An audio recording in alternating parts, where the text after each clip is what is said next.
just activate this guy? What do you like? Look. What do you do? He's back. Oh, shit.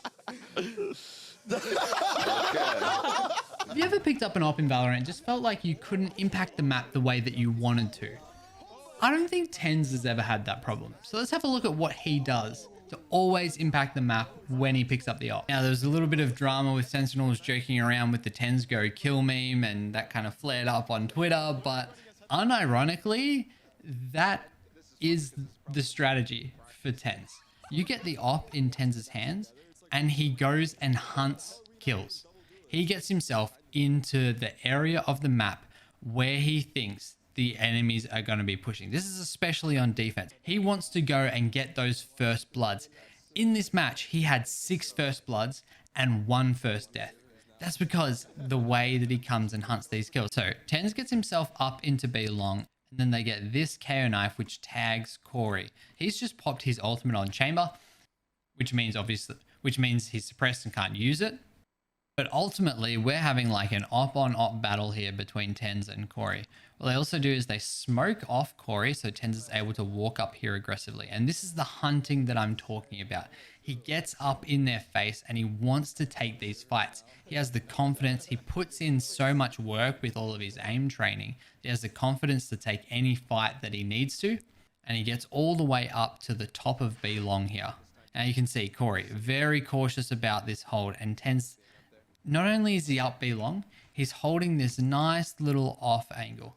The thing about the op is that when you know exactly where it is, it's much easier to play around. This is a potentially unexpected buy if TSM's not paying too much attention. TenZ did have a rifle last round, but it's probably something that they're considering. So Corey's holding this very passive angle. They're worried about someone who's snuck up into console, which is what this smoke has threatened. So that they have to worry about this the whole time while TenZ is on this off angle. And as you can see, they're eventually going to walk up.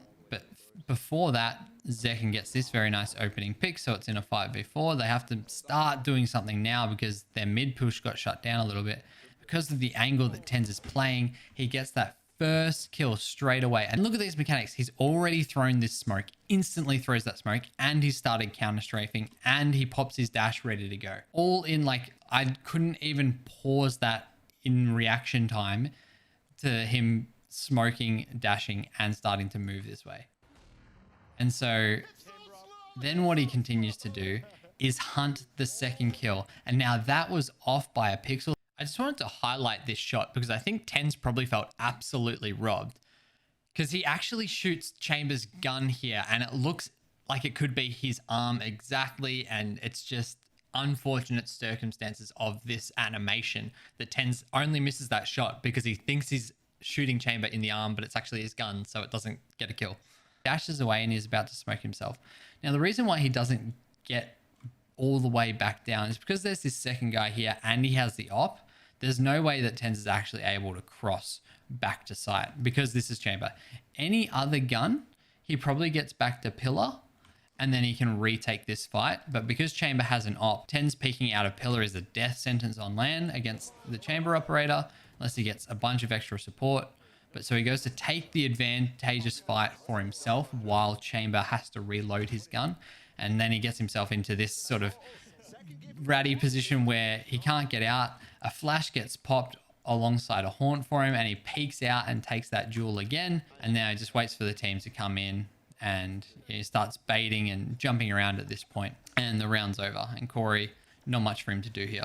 This hunting for kills is a common thing for TenZ. He has the confidence to go and take these fights and get himself into these risky positions and convert these kills. So how did TSM react to TenZ having the op? Well, they don't want to encounter that on B long. They're on an eco now. They have 5 classics. So getting down B long is going to be impossible. So they come mid. Of course they come mid on an eco. They try and take shorter range fights and they actually have some success here as they push themselves into B link and they smoke off TenZ. This is a very like common smoke, but knowing that the op is potentially here because we last saw it on B long, it makes sense that the op would be on B long against the eco. This is a very important smoke which allows them to cross into connector and absolutely just start tearing up the the Sentinel's defense. There's not much that TenZ can really do here. It just has to sort of hold this angle.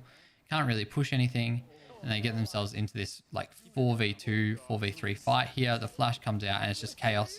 Classic spams come out. They pick up two get traded. They get one more back. So now they're up 3v2 in this round, and they're going to be able to get themselves onto site. Pancada waiting here in flowers, and then TenZ, he's popped his ult at this point and he's got his knives out. He's just going to be ready to fight. This is one of the reasons why Jay is so good on the op, because sometimes you're going to have these rounds where you just need a different weapon rather than the op. He manages to peek and win that fight. And look at the way that he plays this. The Fade ult comes out. He smokes off the plant for Pancada, and then he gets himself into flowers. It gets himself into flowers and then holds this nice long angle with the operator again, gets himself into an advantageous position, and he's hunting this kill, right? Even though he's not like coming forward and hunting, he's getting himself into a position for a kill. He's trying to take this fight as soon as he can. He takes it as advantageously for himself as possible again, and then he comes forward hunting. He's here with Pancada. They're trying to fight for time, so this is a good fight to take with in the 2v1 with the weapon that he had as well, like with his jet knives and with his operator. You don't want to be like sitting in a smoke and getting spammed. And Pancada there goes and finishes off the round and gets the defuse. Side note, at this tournament in the 1v1 clutch, Pancada was absolutely insane. I think I want to make a video just based on how to clutch using the techniques that Pancada does himself. So I don't know, leave a comment or a like if you'd like to see that. Alright, so TSM have adapted to the op in the last round. They decide to go mid. So what does TenZ do? TenZ goes, well, let me go fight the mid. If they're going to come and avoid me be long, let me come fight the mid. He gets himself into art, and look at this. They just dry peek. They don't expect the op to be here, and it's a free kill. And so now if they want to come through art, they actually have to spend all of this extra util clearing this out, because the op could still be here. So what does he do instead? He says, well, if you want to come through art and use all this extra util, go and do it. Make sure that I'm not there. But if you want to try and walk somewhere else, you're going to have to use the util somewhere else as well. I'm going to be there too. So he converts himself over to A main. They smoke him onto this angle. They use a dissipate smoke. And look at these guys. They're all just dry peeking into this op. They don't expect him to be here. TenZ picks up another free one and the round's over at that point. Like, what are you going to do? Now it's a 4v1 for Hazed. He's going to try and walk through connector onto A site. And then TenZ, again, comes out ready with the op. As soon as that util's there, bang. TenZ is there as well with the kill. So it's really important with the operator that you're not passive. You need to be taking the fights at the start of the round. The operator is the best tool that you have for getting first bloods. And you can see TenZ, he absolutely abuses that fact and gets 2 first bloods in both of these rounds. The biggest strength of the operator is forcing your opponent to play around it. And I also explained this in my video on Wardell with his Raze and opping on Raze on bind. If they know where it is, it's so much easier to play around it. So it's important to keep moving around. And I just wanted to show this round with TenZ on the operator on split versus the guard in B main. They used the dissipate here, which actually baits Valen into peeking into that smoke and gets TenZ a free kill. Yeah, and he probably should have hit that one. Just so glad. A pixel off on both of those kills. But then he goes and just does this. And just... it's just a nice kill. That's just a TenZ thing right there to go and get that kill. Not every player can do that. And there you go. Look, he keeps moving around with it. Doesn't continue to hold B main. He goes to where another pressure point is and locks that down. And then look, he moves back. And so now they have to come all the way through heaven to clear him out. They're forced to go into vents. And because there's really nowhere for them to go, they end up cleaning up Trent here. And then TenZ gets this freebie at the end of the round as well. So 4 for him in that round.